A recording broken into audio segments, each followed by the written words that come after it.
السلام علیکم ورحمۃ اللہ وبرکاتہ۔ آپ کا سب سے پہلا سوال ہے ہماری ایک بہن ماریہ اسلام کا۔ انہوں نے سوال کیا ہے، السلام علیکم ورحمۃ اللہ وبرکاتہ، مفتی صاحب سنڈے کمنٹ باکس میں جواب ضرور دیجیے گا۔ میرا نام ماریہ اسلام ہے، سٹی غازی پور سے ہوں۔ میں کچھ دن کے لیے سورت جا رہی ہوں، 2 دن لگتے ہیں سورت پہنچنے میں۔ انہوں نے یہ بتایا نہیں، اس کی دوری جتنی ہے، ڈسٹینس وہ بتا دیا انہوں نے کہ 2 دن لگتے ہیں، یعنی تو 73 سے تو زیادہ ہے۔ بہرحال آگے انہوں نے لکھا ہے کہ ایک سوال یہ ہے کہ میں سفر میں سیرت مصطفیٰ کی بک، حدیث کی بک لے کے جا سکتی ہوں، کیا یہ جائز ہے؟ بالکل جائیں۔ میرا تو معمول ہے کہ سفر میں اپنے ساتھ ایک چھوٹا سا بیگ ہوتا ہے، اس میں وہ کتابیں ہوتی ہیں جو مجھے پتہ ہوتا ہے کہ سفر میں آنے اور جانے میں پڑھ لی جائیں گی، تو لے کر جانا چاہیے، پڑھنا چاہیے۔ اور دوسرا سوال یہ ہے کہ سورت میں بھی گھر ہے، ہم نماز 2 رکعت قصر پڑھیں گے یا 4 رکعت پوری پڑھیں گے؟ ابھی 1.5 سال سے غازی پور میں ہوں، سورت میں اسٹڈی کرتے ہیں، ابو کا کام بھی سورت میں ہوتا ہے، ضروری کام سے سورت جا رہے ہیں، تو کیا نماز قصر پڑھیں گے یا فرض پڑھیں گے؟ پلیز بھائی جان جواب ضرور دیجیے گا۔ السلام علیکم ورحمۃ اللہ وبرکاتہ۔ دیکھیں، اگر آپ کا ریئل گھر، اصلی گھر، آپ کا وطن غازی پور ہے، آپ غازی پور میں ہیں، جیسے کہ آپ نے لکھا کہ 1.5 سال سے غازی پور میں ہوں، تو اس سے ایسا محسوس ہوتا ہے کہ آپ کا اصلی گھر سورت میں ہے۔ پھر آپ نے یہ لکھا ہے کہ سورت میں بھی گھر ہے، تو جس سے یہ پتہ چلتا ہے کہ سورت میں آپ کا ریئل گھر ہے، کیونکہ آپ نے یہاں کہا 1.5 سال سے غازی پور میں ہے۔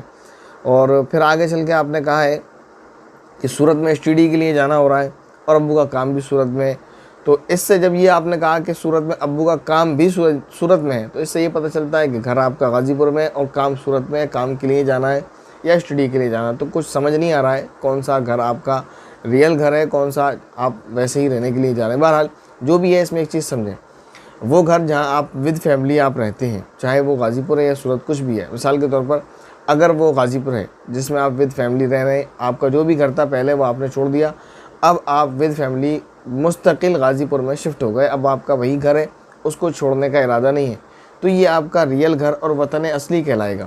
یہاں سے آپ جب سورت جا رہے ہیں تو آپ مسافر ہو جائیں گے سورت میں، اور اگر سورت میں آپ کی 15 دن سے کم رہنے کی نیت ہے تو پھر سورت میں آپ 2 رکعت نماز قصر کریں گے، 4 رکعت پوری نہیں پڑھیں گے۔ لیکن یہ حکم تب ہے جب آپ تنہا نماز پڑھ رہے ہیں۔ اگر امام کے ساتھ نماز پڑھتے ہیں، جیسے آپ کے والد صاحب نماز پڑھیں گے، تو امام کے ساتھ پوری نماز پڑھنی ہوگی۔ تو ایک بات یہ سمجھ لیں، اگر آپ کا ریئل گھر وطن اصلی غازی پور ہے تو آپ سورت میں 15 دن سے کم کی نیت کر کے جا رہے ہیں تو قصر کریں گے، اور اگر 15 دن یا اس سے زیادہ کی نیت سے جا رہے ہیں، جیسے کہ آپ نے کہا آپ اسٹڈی کے لیے جا رہے ہیں، آپ کے والد صاحب کا کام بھی وہی ہے، تو ایسا محسوس ہوتا ہے کہ کم سے کم 15 دن آپ رکیں گے، تو 15 20 دن 25 دن اگر آپ وہاں رکیں گے تو آپ نماز پوری پڑھیں گے، قصر نہیں کریں گے۔ لیکن اگر آپ کا 15 دن سے کم رکنے کا ارادہ ہے تو پھر نماز میں آپ قصر کریں گے، نماز مکمل نہیں پڑھیں گے۔ بس اتنی سی بات، امید ہے مسئلہ آپ کے سمجھ آیا ہوگا۔ اس کے بعد دوسرا سوال ہے، محترم AB رحیم صاحب کا سوال کر رہے ہیں، السلام علیکم مفتی صاحب، میری بھتیجی بیمار تھی تو میری امی نے کہا کہ اس کو کسی سے دم کروا دیتے ہیں، تو میرے والد نے کہا دعا پھونکنے سے کچھ نہیں ہوتا، یہ بیمار ہے، اسے ڈاکٹر کے پاس لے جاؤ، مجھے بتائیں میرے والد نے صحیح کہا یا غلط؟ تو سب سے پہلے تو آپ کی بھتیجی کے لیے دعا ہے کہ اللہ رب العزت اس کو صحت نصیب فرمائے، اگر وہ صحت یاب ہو چکی ہے تو اس کی صحت میں اضافہ فرمائے، اس کی صحت کو برقرار فرمائے۔ اس کے علاوہ آپ کا یہ کہنا کہ والد صاحب نے یہ کہا کہ دعا وغیرہ سے کچھ نہیں ہوتا، دم درود وغیرہ سے، تو والد صاحب کا کہنا غلط ہے۔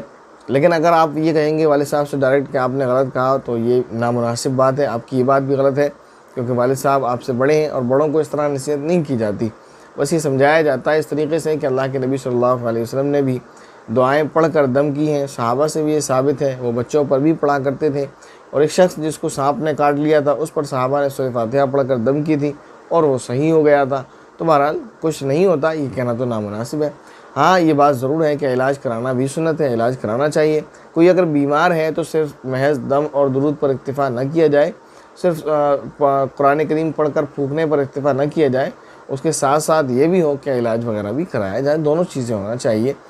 اس کے بعد سوال ہے، بھائی عادل انصاری کا سوال کر رہے ہیں، قبلے کی کس سائڈ کر کے نماز پڑھیں، کیسے پتہ کریں کہ قبلہ کس طرف ہے؟ تو اس پر مستقل ایک ویڈیو ہے ہماری، اس کا لنک انشاءاللہ ڈسکرپشن میں آپ کو دے دیا جائے گا، وہاں جا کر آپ دیکھ سکتے ہیں کہ قبلہ کس طرف ہے اور کیسے پتہ کریں۔ اس کے بعد سوال ہے ہمارے ایک بھائی ابن بلال کا، سوال کر رہے ہیں، السلام علیکم مفتی صاحب۔ وعلیکم السلام ورحمۃ اللہ وبرکاتہ۔ میرا سوال یہ ہے کہ سنت یا نفل نماز پڑھ رہے ہیں تو کیا بآواز تکبیر کہہ سکتے ہیں؟ اور اگر تکبیر زور سے نہ کہی، صرف سلام بآواز کہہ دیا تو نماز ہوگی یا نہیں؟ پلیز وضاحت کر دیں۔ نماز ہو جائے گی۔ اس کے بعد سوال ہے بھائی ریاست علی کا، سوال کر رہے ہیں السلام علیکم۔ وعلیکم السلام ورحمۃ اللہ وبرکاتہ۔ میرا نام ریاست ہے، موبائل میں قرآن ڈاؤن لوڈ کر کے کیا ہم پڑھ سکتے ہیں؟ موبائل میں قرآن کریم کو ڈاؤن لوڈ کرنا بھی جائز ہے اور ڈاؤن لوڈ کر کے پڑھنا بھی جائز ہے۔ اب دوسرا سوال ہے کیا ناپاکی میں یہ کر سکتے ہیں؟ پلیز جواب دیجیے۔ تو ناپاکی میں قرآن کریم کو نہ پڑھنا جائز ہے، نہ چھونا جائز ہے، تو لہذا ناپاکی میں یہ کام نہ کریں۔ اور اس کے بعد ایک بھائی ہیں، انہوں نے سوال یہ کیا ہے، نام ہے ان کا محمد سلمان، 40 دن کے بعد نفاس ہوتا رہتا ہو تو کیا غسل کر سکتے ہیں؟ یعنی نفاس کی جو زیادہ سے زیادہ مدت ہے، میکسیمم مدت ہے، لاسٹ جو ٹائم ہے وہ 40 دن ہے۔ 40 کے بعد جو بھی ایکسٹرا ہوگا وہ نفاس نہیں ہے، بلڈ کسی بھی بیماری کی وجہ سے تو کہا جائے گا، وہ نفاس کے حکم میں نہیں ہوگا، تو 40 دن کے بعد بالکل غسل کر سکتے ہیں۔ اس کے بعد بھائی اسد کا سوال ہے، حضرت ایک مسئلہ ہے، اگر کسی بھی فرض نماز کا ٹائم نکل گیا ہو اور ٹائم نکلنے کے بعد صرف فرض نماز پڑھ لیں تو کوئی حرج تو نہیں ہوگا؟ جان بوجھ کر لاپرواہی اور سستی اور غفلت کی بنا پر نماز کا قضا کر دینا بہت ہی بڑا گناہ ہے، لیکن نماز قضا ہو جائے تو ساتھ میں توبہ بھی کریں، نماز بھی پڑھیں۔ اور قضا نمازوں میں سنت کی قضا نہیں ہوتی، سنتوں کی قضا نہیں کی جائے گی، صرف فرض نماز پڑھی جائے گی، لیکن یہ بہت بڑا گناہ ہے، توبہ کی جائے۔ اور فجر کی نماز اگر آپ کی قضا ہوئی ہے تو آپ اسے اشراق کے وقت تک پڑھتے ہیں، تو علماء نے یہی لکھا ہے کہ بہتر یہی ہے کہ فجر کی سنتوں کو بھی ساتھ میں پڑھا جائے۔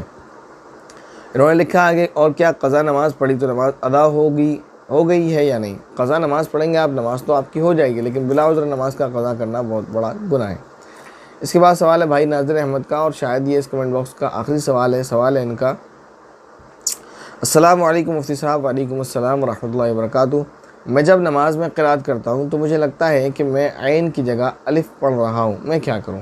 لگنے کے چکر میں نہ پڑھیں، آپ کسی حافظ کو، کسی عالم کو، کسی قاری کو یا اپنے امام صاحب کو سنا دیں، وہ آپ کو بتا دیں گے آپ صحیح پڑھ رہے ہیں یا نہیں۔ اگر آپ صحیح نہیں پڑھ رہے ہوں گے تو آپ کو صحیح کرا دیں گے، کوئی مسئلہ نہیں ہے۔ صرف لگنے کے چکر میں نہ پڑھیں، قرآن کریم صحیح سنا دیں ایک مرتبہ، اگر صحیح ہوگا تو آپ کا لگنا بھی بند ہو جائے گا، اور اگر صحیح نہیں ہوگا تو وہ صحیح کرا دیں گے، پھر لگنا بند ہو جائے گا۔